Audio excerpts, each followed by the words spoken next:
Prince William. He has been hugged and mobbed by royal fans following his first engagement in Brazil. In a dazzling royal moment that captivated the world, Princess Catherine stole the spotlight as she appeared alongside Prince William. Prince and Princess of Wales, destined for the roles of King and Queen of the United Kingdom. Leaving the crowd absolutely electrified. Cheers erupted, cameras flashed, and every eye turned to the royal couple as Catherine's elegance and William's commanding presence lit up the event. Witnesses say the atmosphere felt almost magical, a glimpse into Britain's royal future. So, what exactly happened that made the crowd go completely wild for the future king? Today, we reveal the unforgettable moment that stunned everyone. Prince William mobbed by fans. Prince William's visit to Brazil sparked widespread excitement. William has arrived in Brazil for his first official visit, where he'll host his annual environmental competition, the Earthshot Prize. With crowds flooding Rio de Janeiro's streets to welcome the Prince of Wales on his first official trip to the country.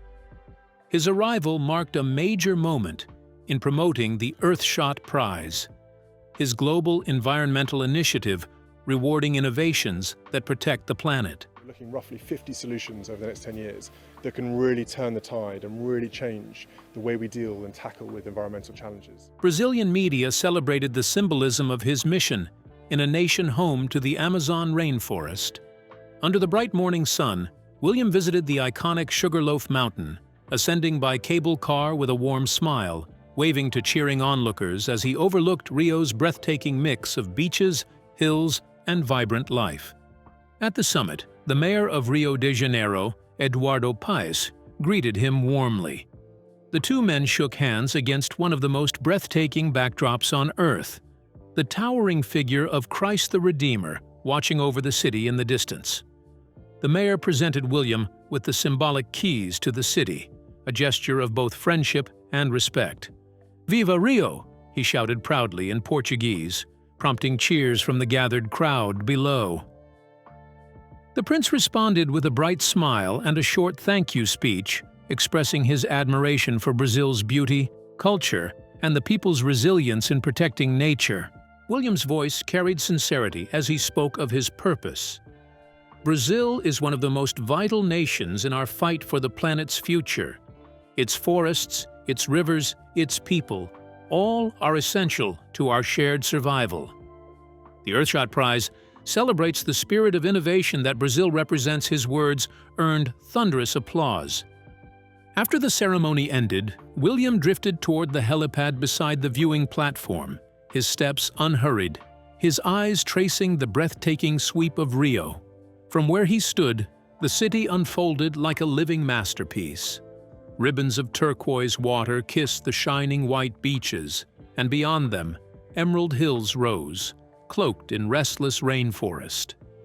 The air carried a hum, cars, waves, laughter, and life merging into one grand rhythm. For a long moment he said nothing. His gaze softened, lost in thought. It was as if the beauty before him whispered both wonder and warning. A reminder that this splendor, so alive and fragile, could vanish if the world failed to guard it against the tightening grip of climate change. Then, as he made his way toward the exit, the quiet of contemplation gave way to joyful chaos. The crowd surged forward, hundreds of people pressing against the barricades, phones raised, voices calling his name. The prince, ever gracious, stepped closer instead of retreating. Smiling warmly, he began shaking hands and exchanging greetings. "Obrigado," he said again and again, his Portuguese accent imperfect but charming enough to draw laughter and delight. A few security officers kept a respectful distance as William leaned in to greet children, pose for selfies, and listen to people's heartfelt words. Many thanked him for his environmental advocacy. One young man proudly told him he was studying marine biology because of the Earthshot stories. William clasped his shoulder and said, "That's what it's all about. You are the generation that will change the world." Among the well-wishers was a young woman who could barely contain her excitement. In the video now circulating across social media, she can be seen laughing nervously as she inches closer to the prince. When he turns toward her, she gasps, her hand briefly brushing his sleeve before she steadies her phone for a selfie. William, ever the gentleman, smiles for the camera, his posture relaxed but dignified. The crowd around them burst into cheers, chanting, "William! William!" as she grins in disbelief at what just happened. The moment, caught on countless phones, quickly spread online. Within hours, clips of the encounter were trending, and comments flooded in from around the world. "Prince William winning hearts in Rio," one headline read.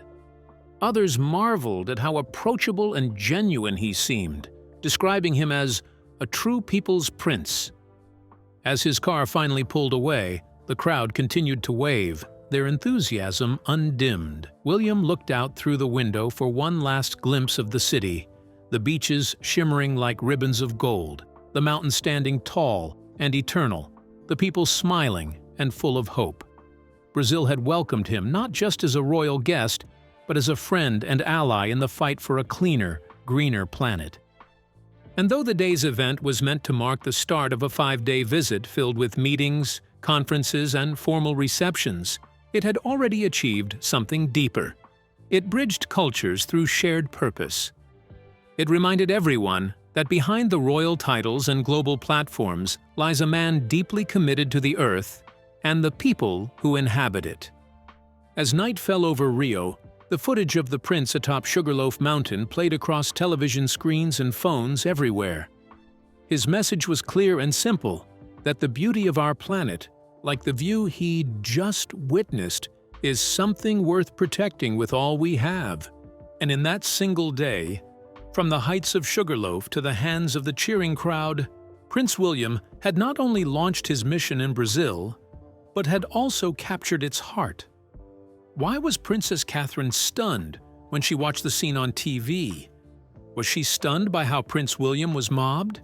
Has she been struggling with anxiety in crowded areas? Let's delve into the details of Catherine's confession during King Charles's coronation. Grace under pressure. On the eve of King Charles's coronation, Catherine, then Duchess of Cambridge, joined Prince William and the King in an unexpected walkabout outside Buckingham Palace, delighting crowds who had camped for days. Amidst cheers and waving flags, Kate's warmth and humility stood out. When asked how she felt about the historic event, she replied with candid humor, saying they were hopefully a bit like a swan. Calm on the surface, but paddling furiously underneath. In that simple, honest moment, she revealed her human side, graceful yet genuine, poised yet relatable, capturing hearts more deeply than any royal formality could. It was an answer that made the crowd chuckle, but it also revealed so much more than she intended. In that one graceful metaphor, she painted a picture of what royal life truly feels like, appearing serene in the face of constant attention, while quietly managing the whirlwind beneath the surface. She wasn't just a future queen consort at that moment. She was a mother, a wife, a woman balancing duty and heart. And as she continued speaking, her thoughts drifted toward her children, Prince George, Princess Charlotte, and little Prince Louis, who were all preparing for their own small but important roles in the historic event. When another well-wisher asked how the young royals were feeling about their grandfather's coronation, Kate's expression softened. "They're very excited," she admitted, her eyes bright. "There's a lot of talk at home about what it all means. It's a big moment for the whole family." Behind her composed tone was a sense of pride and perhaps a touch of worry. George, at 9, was stepping further into his role as a future king, while Charlotte and Louis were still learning how to balance their childhoods with the expectations that surrounded them.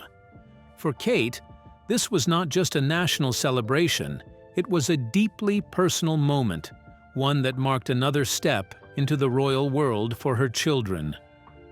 As she spoke, the crowd listened with rapt attention, not because she was a princess, but because she was relatable. Many mothers in that sea of faces could see themselves in her words, the gentle anxiety before a big family event, the silent wish for everything to go perfectly, the quiet hope that their children would feel both included and at ease. Soon after, a question about King Charles came up. The people wanted to know how he was handling the weight of history pressing down on his shoulders.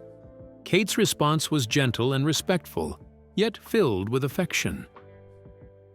"I'm sure he's looking forward to it as well," she said with a reassuring smile. "It's lovely to be out here saying hello to everyone who's stayed for so long." Her words carried both simplicity and sincerity. She wasn't trying to perform. She was connecting. There was an authenticity in her tone, a genuine appreciation for the people who had camped through chilly nights and unpredictable weather just to witness a moment of national pride.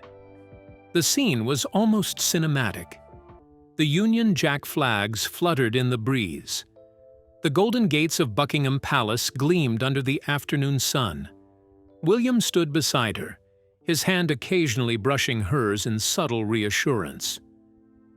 Behind them, King Charles smiled and waved, perhaps comforted by the presence of the couple who represented the future of the monarchy. That spontaneous walkabout became one of the most human moments of the entire coronation weekend. It showed the royal family not as distant figures in palaces, but as real people, grateful, nervous, hopeful. For Kate especially, it marked a moment of quiet strength. She revealed vulnerability without losing grace, shared warmth without losing poise, and showed the nation that even those born or married into privilege feel the same flutter of nerves before history is made. Later that evening, as the city buzzed with anticipation and reporters prepared for the next day's spectacle, Kate's words continued to echo online. Like a swan, she had said. It became a metaphor for more than just her emotions. It became a reflection of the royal family itself. Calm above the surface, unshaken by the waves of expectation, yet always paddling beneath, working to stay afloat in a world that watches their every move. In her simple honesty, Kate reminded everyone of something timeless. Behind every title, every polished appearance, every royal smile, there's a heart that beats with the same mix of nerves, excitement, and hope as any other. And that perhaps was the real beauty of that day. Not the crowns, not the ceremony, but the quiet humanity shining through the royal grace. What makes Prince William so special and welcome to all? Are there any negative concerns raised against him? Let's dive into the details of the prince who is redefining the monarchy. A crown of compassion. Prince William has evolved into a royal admired for his balance of duty and humanity. Known for his calm strength, humor, and deep devotion to family, he stands apart in a monarchy often criticized or misunderstood. To many, especially Americans, he embodies stability, humility, and integrity. While scandals swirl around the royal family, William remains dignified and focused on service.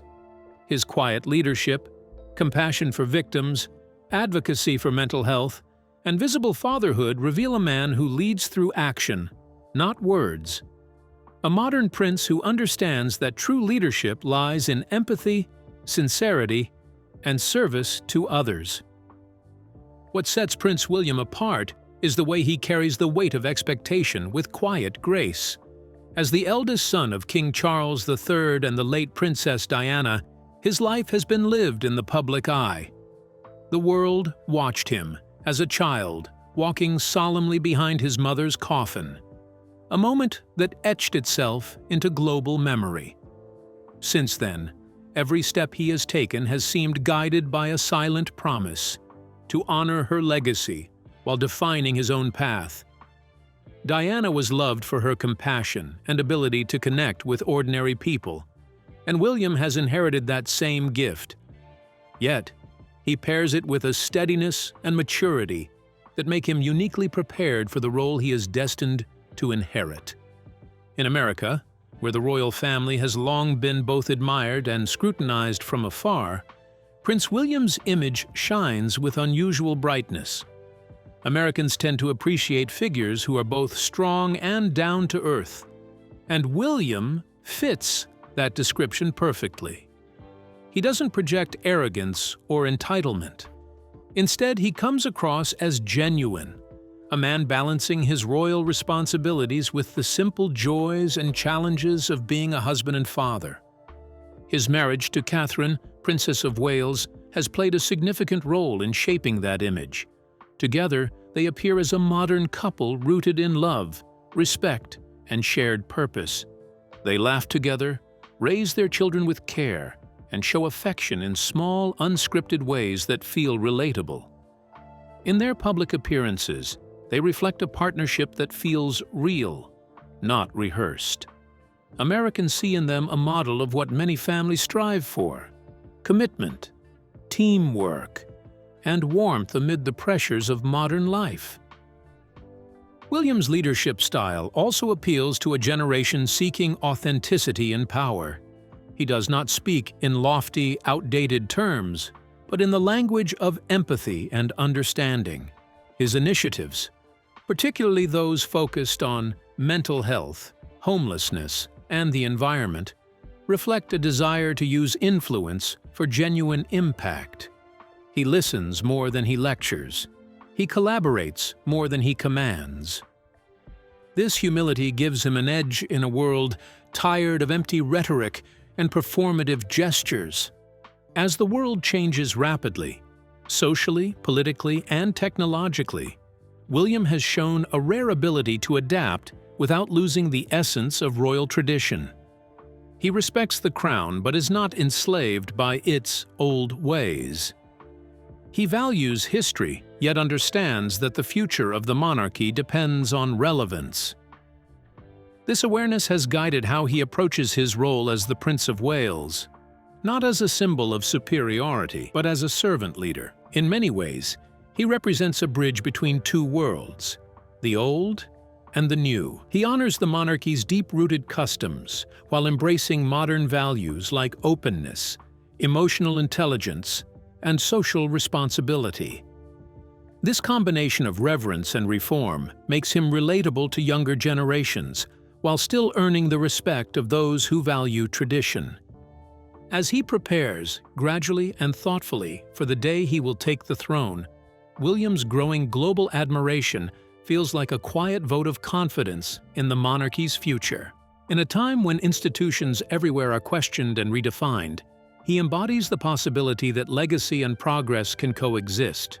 Across the Atlantic, his appeal continues to grow not because he seeks to impress, but because he represents what many hope leadership could be: calm, compassionate, and anchored in principle. He reminds people that power does not have to corrupt, and that royalty, at its best, can still inspire. Should he ascend the throne in the coming years, William is poised to do more than rule. He will redefine what it means to lead in the modern world. A king not merely crowned by heritage, but elevated by the quiet respect of millions who have watched him rise, learn, and lead with dignity. And as admiration for him deepens in the UK, it echoes far beyond British shores, reaching the hearts of people across continents, especially in America, where his story feels like the meeting point between nobility and normalcy. Prince William stands as a reassuring figure in uncertain times, a reminder that even within centuries-old institutions, there can still be grace, evolution, and hope. The monarchy's future, it seems, is in capable hands. While it is imminent that Prince William will ascend the throne very soon, is he being prepared for the crown? Beyond the public admiration, does he have the capacity to deliver? Let's find out. Preparing William for the crown. When Charles became king in 2022, at 74, he became Britain's oldest ever monarch. After decades of waiting under his mother's immense legacy, his long-awaited reign arrived burdened by age and fate. Within a year, both he and his daughter-in-law, Princess Catherine, were diagnosed with cancer, shaking the monarchy and its people. However, tests after the operation found cancer had been present. My medical team therefore advised that I should undergo a course of preventative chemotherapy. Though Catherine's remission in January brought hope, the king's health struggles persisted. By March, another hospital stay renewed public concern. Behind palace doors, quiet discussions began about a future that seemed increasingly uncertain for a monarchy already grappling with change, loss, and the passage of time. According to royal biographer Tom Quinn, such talks had begun long before Charles's diagnosis. Succession planning, he told Harper's Bazaar, had already started even before he came to the throne. Charles was, after all, the oldest Prince of Wales in history. Age alone meant the palace couldn't afford to wait. In other words, the monarchy, an institution built on tradition, was quietly preparing for change long before illness entered the scene. Charles's entire life had been one long apprenticeship, yet, despite decades as heir apparent, he never received formal lessons on how to be king. As royal author Robert Hardman explained, it's always been a role you learn by example. Watching his mother reign for 70 years was, in many ways, his education. And now, in turn, Prince William is learning the same way, not through official training sessions, but by being drawn into his father's world, attending more state functions, engaging with foreign dignitaries, and managing the increasingly demanding weight of royal responsibility. They're preparing William by giving him more of the kind of work Charles used to do, Quinn adds. Obviously, the cancer diagnosis has made everything more urgent. Still, the picture painted for the public remains calm and steady. Royal commentator Christopher Anderson, author of The King, The Life of Charles III, believes this appearance is intentional. The palace is putting on a good front, he said, but behind the scenes, the situation is still very fluid. His words carry a quiet warning. No matter how polished the royal image, uncertainty lingers in the background. When it comes to the king, Anderson adds, it's still touch and go. While Charles has continued to carry out light royal duties, such as his recent tree planting in Italy, his son and heir, Prince William, has been balancing two worlds. Over Easter, while the king was focused on recovery, William and Catherine took their 3 children, Prince George, 11, Princess Charlotte, 9, and Prince Louis, 6, on a private ski trip to the French Alps. To some, it looked like a brief escape. To others, it was a deliberate act of preservation. Despite the pressures awaiting them, the couple remained determined to give their children as normal a life as possible. Their first priority is, and has always been, their children, Anderson says. Kate and William really can't allow dark thoughts to creep in at the moment. Even as the monarchy braces for whatever comes next, the Prince and Princess of Wales have built a life centered around balance, duty and family, tradition and modernity. Yet the reality is that time and fate are drawing William closer to the throne, whether he is ready or not. The line between preparation and inevitability grows thinner by the day. In a candid interview in November 2024, William opened up about the toll of the past year, describing it as brutal and the hardest year of my life. Watching both his father and his wife battle cancer had tested him in ways no royal training could have prepared him for. Still, he has carried on, attending engagements, visiting charities, representing the monarchy at state events, because, as he once told aides, someone has to keep things steady. Anderson summarizes it best.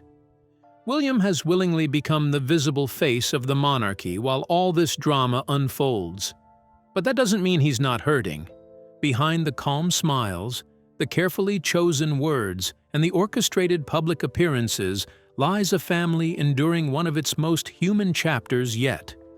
For all their crowns and castles, they are, in the end, just people, facing illness, aging, love, fear, and the unknown. As the king continues his treatment and the next generation steps quietly into his shadow, the story of Britain's royal family feels more fragile and more real than ever before. It is a reminder that even in the grandest of palaces, the heart that beats beneath the crown is still flesh and blood. What kind of future awaits Britain and the monarchy under William's kinship? What are the reforms William might initiate once he climbs into the throne? Let's take a look at the new era that awaits the British monarchy under William's rule. The dawn of King William V. When King Charles III passes, the timeless order of succession will unfold once more.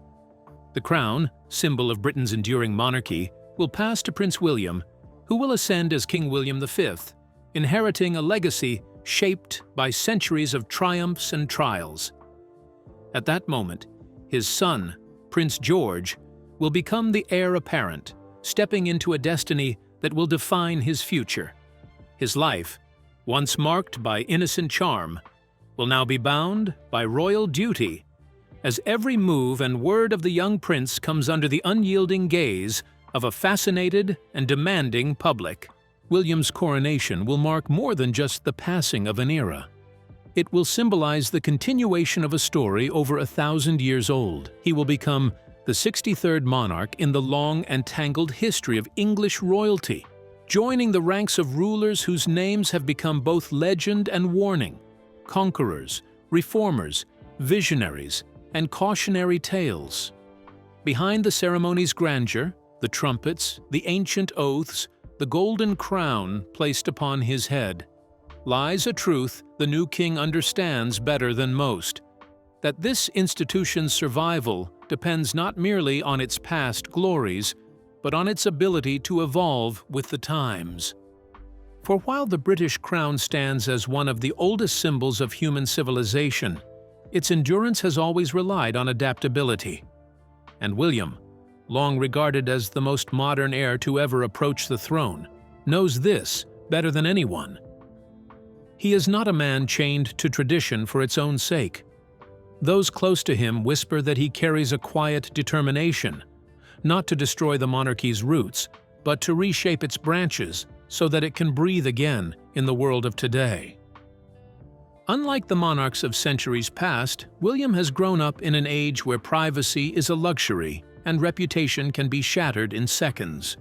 He has seen the monarchy's image tested by scandal, grief, and relentless media scrutiny.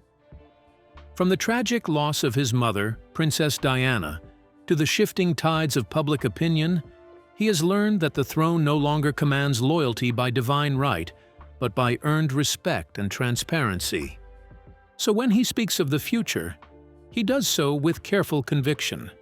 Those who have heard him privately say he envisions a monarchy that feels less distant, less ceremonial, and more human. The days of marble walls and golden barriers are giving way, he believes, to something more grounded. A royal family that serves rather than reigns, that listens rather than dictates. Modernization, to him, is not a rebellion against heritage, but a lifeline for survival. Yet beneath this calm and progressive outlook lies the quiet tension of duty. For William understands that every monarch faces an unspoken battle between what the crown demands and what their heart desires. The institution is vast, ancient, and unyielding. It has rules older than any parliament and expectations higher than any mortal can bear. And now, when his time comes, William must find a way to honor those traditions without allowing them to bury the humanity within him. In the eyes of the public, he will become not just a king, but a symbol of national renewal, the bridge between what Britain was and what it hopes to be. His reign will not be measured merely by ceremonies or policies, but by whether he can restore a sense of relevance to a monarchy often accused of being out of touch. And the challenge is immense: how to preserve the mystique of royalty in a world that prizes openness, how to remain regal without seeming remote, how to command respect without demanding reverence. As the pages of history turn, one truth will remain unchanged. The monarchy endures only through transformation. And if the whispers are true, if William truly means to strip away the unnecessary pomp and refocus the crown's purpose, then his reign might just become one of the most defining of the modern era. In time, when future generations look back upon his story, they may not remember only the titles or the ceremonies, but the courage of a man who dared to steer a 1,000-year-old institution through the uncertain waters of a new age.